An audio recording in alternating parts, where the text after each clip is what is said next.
Hello, everybody, and welcome to our 75th episode. So, big celebration.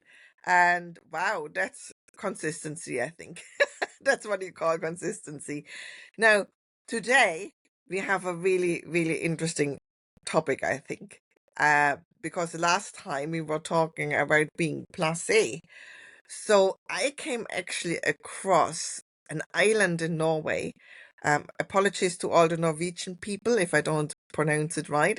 It's called Sommarøy. It's in the north of Norway, and it's unofficially a time-free zone. So people have actually gotten rid of clocks and watches. And what's happening there, because they're so far north, in summer they have the midnight sun, so they have 69 days of sunshine, allowing people to work, play and sleep whenever they feel like it. And they actually rejected the symbolic pressures of a scheduled life. And unofficially, it's actually the custom that as soon you cross the bridge onto the island, the islanders take off the watches and are done with it. And I love this concept. I mean, that's for me, that's poor freedom. Because in the old days, we lived our life by the seasons. We got up with the sun, we got to bed with the sun, we did our work, but there was no, I have to be at 9 o'clock at work. Oh, and it's unfair. Oh my God. I mean, we were stressed before we even started the day. So what would life be like if the whole world would have actually no 24-hour clock and would live by sunrise, sunset, nothing in between, and the seasons? And I just put it out. How would you feel about that? My nervous system literally cannot catch up with this. I'm sitting here like, what? Wait, hold on. And everything about me is like wanting to grab my calendar, wanting to look at this. And I'm like, what would that be like? And I'm instantly like, Brett, like we need to find plane tickets or something to go here immediately so I can like experience what life might be like. It feels really freeing to me in the moment to have this concept sort of be absorbed by my nervous system of, what do you mean I don't have to be somewhere? What do you mean I don't have a deadline? What do you mean I can just sit in the sun and take a nap when I fucking feel like it? What do you mean? Like, what?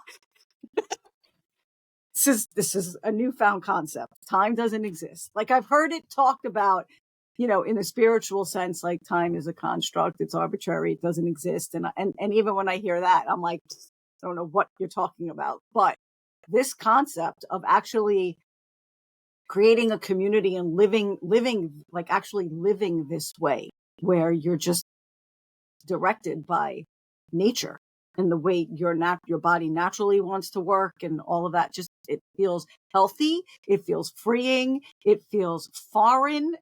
And I'm feeling really like annoyed that I can't comprehend it, which speaks a lot to the way that I currently live, right? Like that I'm annoyed. Yeah. I don't want to. How do they bake a cake? If you got no time, like, what are you doing? You're throwing your watch out. I mean, come on. What are you going to do with the cake? Is it done? Is it not done? Eating raw cake? I don't know. Like, I got to think about things like this. Like, but sometimes you need a clock, right? What do they do? I'm curious. What's life expectancy? Right? Do they About live the long? cake, I can help you. There are ways to understand if the cake is ready without its timing. You can see the color, you can taste it with a little stick, so you open it inside and see if it comes out clean, if it's still like something that needs a little bit longer. So you don't need time. You can be really blasé about whether your cake is cooked or not. Like, I don't give a shit.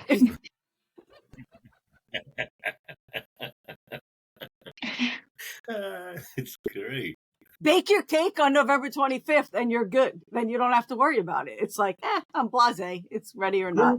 I'm pretty sure that they baked bread and stuff before the concept of time as well. And, as Alexandra just said, bread, you take it over, you knock it on the bottom. If it sounds like you're knocking on something hollow, your bread's cooked.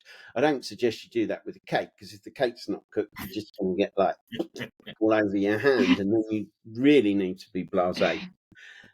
And, life expectancy, Brett, I imagine, you just die when you're ready. So that would probably be on about the third day of 69 days of sunshine to me. I would, that's just, that actually, of all the things you said, Gaby, was the one that threw me, because if they have 69 days of sun, they must have 69-ish days of darkness as well. And I imagine if you aren't able to time that, then that could feel like it goes on forever.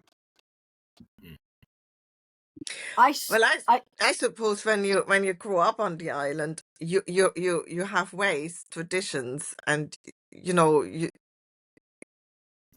Well, I can only imagine you adjusted to it the same way. Then you just said, Alec, we had people baking bread and cakes long before people had wristwatches and timers, because it didn't exist.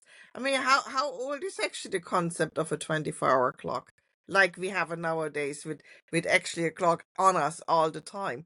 The first watches were expensive, so even when the first ones came out, most people wouldn't have been able to afford it. Well, I know that time in that sense, and our obsession with being able to time things comes from a nautical tradition, because they couldn't measure at sea the correct, I think it was longitude. Yeah, it was longitude. So they knew where they were in terms of the latitudes, but distance travelled and time taken, etc., meant that they were often off course. So again, I think from royalty, but the Royal Observatory put in process this competition to figure out how you could pinpoint your location, and that required the presence of a clock to record the time element of the navigation, the nautical navigation. And then with the advent of trains, there was the necessity. We'll be blasé about my presumption. Help me out. Anyway, necessity and the timetable meant that people needed to know when a train left London, how long it was going to take, where it would stop. So these things, and they're all part of industrialization, added to this necessity to, there I said it, to measure time. I'm blown away by this. Like my mind is all over with this concept of this island here. Like, first of all, I feel like we should all get on a plane and get there as soon as possible and do a live recording of this podcast from that island, experiencing what it feels like to not be timing our episodes or anything. Like, it's like, yeah, we're here. We can do whatever we want. I'm struck by this, what it must feel like to go there to visit, right? Not growing up there. This is like a new concept for us. We don't know what it's like to, we don't know what time the flight would land. Alec put in chat, what time would the flight land? We don't know. We don't care. We're blasé about the whole thing. And so doesn't matter. But for those of us who don't live like this, right? Who are dictated to by the clock, by the schedules, by the calendar, it's an opportunity to really just allow yourself to do what's naturally coming. And, we all know that's the only way to really tap into who you truly are, right? And what your passion is and what your higher calling is to just do what naturally comes to you. But we're so dictated to by everything else that it gets blurry. We can't hear it. We can't tap into it. I would imagine going there and leaving your clock on the other side of the bridge is, well, I get to do whatever, nothing, like I don't have to be anywhere. I can just naturally do and be. Where am I going? Right? What an experience that would be, and an experiment. Alternatively, I'm really curious and would love to know. I would love it if we had any listener from that island at all be able to reach that person. I would love to know what it's like to actually grow up there and how it would feel to come out of there into the rest of us who are dictated to by the clock. Like, how does that work? Does that work? Do they ever leave that island? Because who the hell wants to do that? Why would you ever want to leave that to come here? I mean, it could be a shock. Yeah. Yeah. We are just so used to put everything in one day and fit as much as we can and fit this and fit that. We have 15 minutes, we can do this, and there is half an hour, we can do that. And we have 2 hours, let's put this. And actually, the more realizing lately that we do struggle to connect with ourselves. So I guess getting there, being there, means really listening to our body and to our thoughts and understanding, oh, I feel tired. Maybe I could just sleep now because it's now that I'm feeling tired. And maybe I don't need a breakfast and a lunch and a dinner. Maybe I just need to eat now and then we'll see. And just listen to what my body is saying. What is my body suggesting? Because even lunch, breakfast, lunch, dinner, snacks, they are all things that society put, like rules. But do we actually need to eat all these times? We don't really truly listen to our body and what it's saying, and to our mind and to the needs that is expressing to us. We are not really in contact with our nervous system that is talking to us. We ignore the symptoms. We work when we're ill. We work when we're not feeling well. We do things no matter what. So we never truly rest and give us just a moment to just be. Yeah. And Alexandra, you have a really good point, because we are so enslaved to time and time slots, and when we have to be where and when and how long we have it. It's a creator of stress, and I'm in the lucky position now for the first time ever where I'm self-employed. And yes, I have certain appointments and I do workshops and I have to be there on time, obviously. But the rest of my day has completely changed. So I don't do time management anymore because I find time management not helpful. I do now energy management. In other words, I decide when I have the energy to do certain things. Because how often does it happen that, with time management, you have to be in work until 5. At 4 o'clock, everybody's tired. You just work the whole day. Your body's exhausted. And then you're supposed to do God knows what and concentrate. Probably takes you double the time than it would take if you would have a chance to actually go home, have a rest, come in earlier the next day and do it awake. But no, you have to stay there for that period of time because that's what's prescribed. Does that make sense? So since I Totally. do energy management, and that's how I imagine that island. I mean, they still have jobs, they still have to work, but I can imagine that they actually, in a way, naturally do this energy management rather than time management. And I read another article on it where you could find people playing football at 3 a.m. in the morning because they're awake and they found a few friends and they just go out and have a ball game because they feel like it. It's amazing. Oh my God. I can't Why we comprehend lie it. in bed and go, I have to get up at 7 or 6 o'clock. I have to go to work and I can't sleep. It's 3 o'clock. Oh my God, I can't sleep. I can't. And, it's almost we're enslaved by this 24-hour clock and the way we live our lives. Alexandra mentioned that it would come as a shock, and you just think about your last vacation, anywhere you went where they had this mañana attitude, and it's absolutely great when you've been there a little while and you're into that. But to start with, it's like, what do you mean? When is the boat trip? I've been waiting here to go on the boat trip for 4 hours. But you get used to it.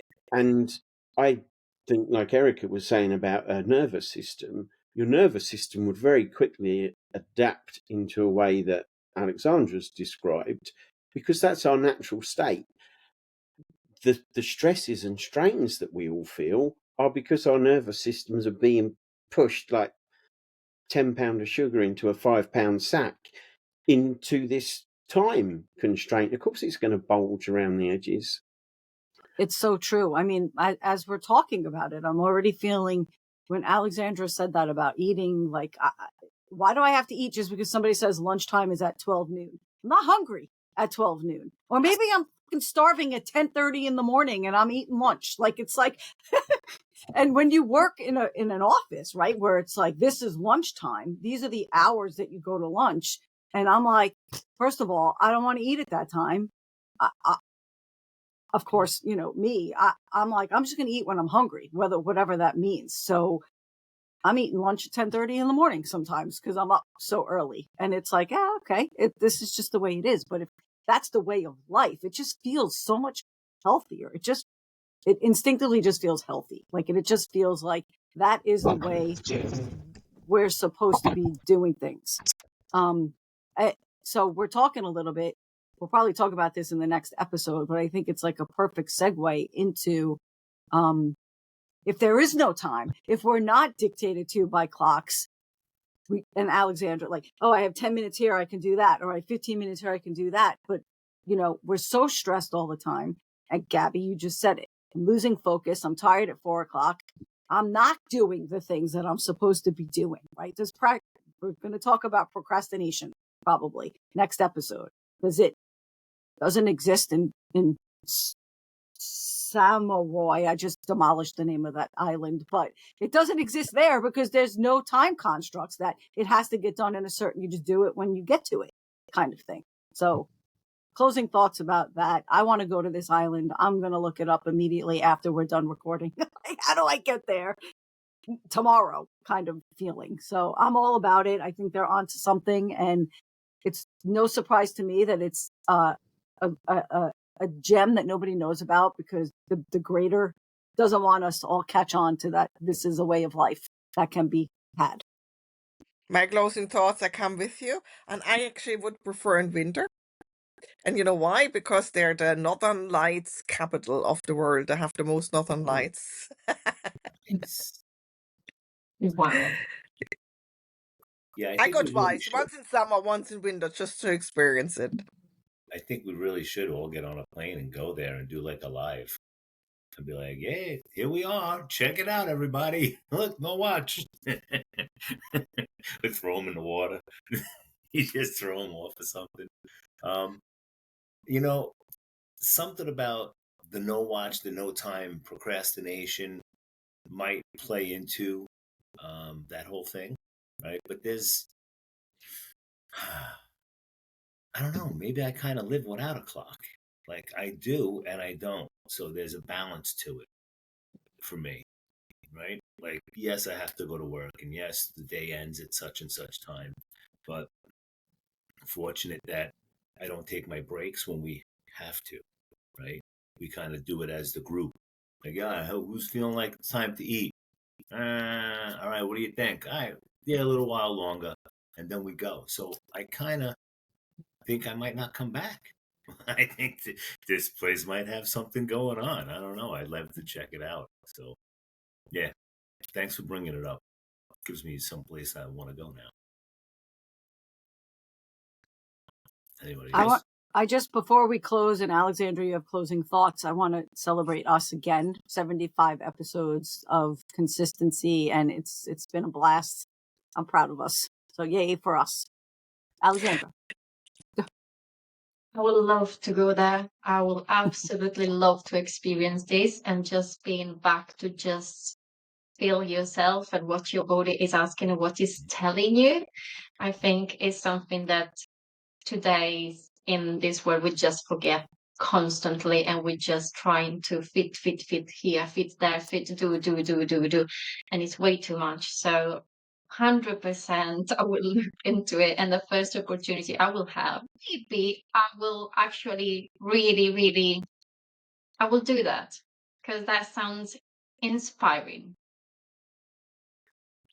I just had a realization, you know what? Before mobile phones, I never wore a watch because I hate watches. And it's only since there's mobile phones where I got also in the habit of checking the time all the time. I think I need to go back to my old ways. Thank you. Alec, your closing thought.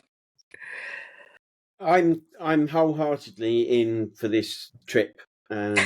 Absolutely. I think it would be hilarious. I think it would be a great experience, and I think it would be really good fun to do a live from Sommarøy or whatever it's called. We're going to be back with our good friend added to us, Gary, in just a bit, and we are going to look at procrastination. So if that's something you've got an issue with, come back. All contact details, as ever, are going to be in the comments, and we will see you next week. Cheers, everyone.